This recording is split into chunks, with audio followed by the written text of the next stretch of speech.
In this lesson, we will download and install Sublime Text, which is a very lightweight text editor.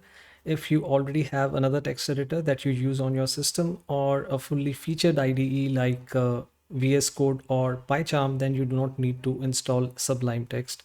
So Sublime Text is a free to evaluate software and there is no enforced time limit for evaluation. Every n number of times you save a file, you might get a prompt asking you to purchase the license. However, this n is very large and it's not that nagging, and you can ignore the prompt by clicking cancel.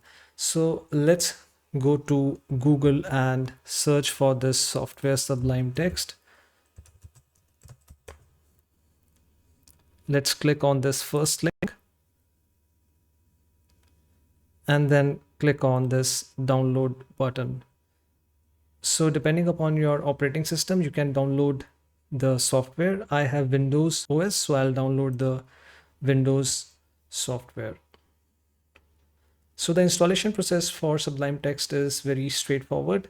Once this executable is downloaded, you can just double click on it and select the default options. Since I have already installed Sublime Text on my system, I will not install this once again.